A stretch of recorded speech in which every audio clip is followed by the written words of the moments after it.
அஜித் குமாரின் good bad ugly படத்தின் வெற்றிக்கு படத்தில் பணியாற்றிய அனைவருக்கும் படக்குழு நன்றி தெரிவித்தது. நிகழ்ச்சியில் பேசிய நடிகை பிரியா வாரியர் அடுத்த படத்திற்கு வெளிப்படையாகவே ஆதிக் ஹிண்ட் கொடுத்திருப்பதாகவும் அடுத்த படத்திற்கு வாய்ப்பு தருமாறும் கேட்டுக்கொண்டார். படத்தில் நீங்கள் சின்னதாக ஒரு ஹிண்ட் கொடுத்துருக்கீங்க, AK-64 அந்த மாதிரி. ஓப்பனாகவே நான் உங்ககிட்ட ஒரு சான்ஸ் கேட்குறேங்க, ப்ளீஸ் நெக்ஸ்ட் டைம் என்னை கன்சிடர் பண்ணுங்கள். அஜித் சார், என்ன சொல்லட்டும், ரொம்ப ரொம்ப கிரேட்ஃபுல்லாக ஃபீல் பண்ணுறேன். அவங்க கூட ஒர்க் பண்ணுறதுக்கு ஒரு வாய்ப்பு கிடைச்சிது. அண்ட் சின்னதாக ஒரு குரூவ் கூட பண்ணுறதுக்கான வாய்ப்பு கிடைச்சிது. And I'm for ever going to be a loyal fan girl.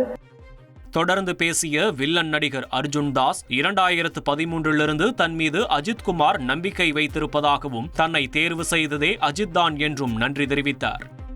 Ajith sir 2013 he has kept the faith in me, always ரொம்ப சப்போர்ட்டிவாக இருந்திருக்காரு. and it's a huge blessing for me. finally அவர் தான் இந்த படத்தில் ஆதிக்கிட்ட என் பேர் சொன்னார்.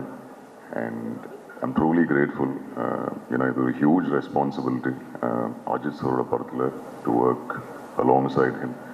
பின்னர் பேசிய படத்தின் இயக்குனர் ஆதிக் ரவிச்சந்திரன், அஜித்தின் ரசிகராக இருந்தால் என்ன ஆவோம் என்பதற்கு தான் ஒரு எடுத்துக்காட்டு என்று பெருமிதம் தெரிவித்தார்.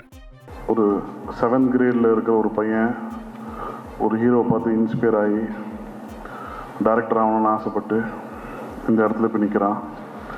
நான் அஜித் சார் ஃபேன் ஆகாமல் இருந்திருந்தால் நான் என்ன ஆகிருப்பேன்னு தெரியல. லைஃப்பில் ஏதோ ஒரு வேலையில் செஞ்சுருப்பேன். பட் ஒரு அஜித் சார் ஃபேனாக இருந்தால் என்ன நடக்கும்ன்றது இப்போ இந்த மொமெண்ட் எனக்கு ப்ரூவ் ஆகிருக்கு. ஸோ என்றைக்குமே I am very grateful for Ajith sir.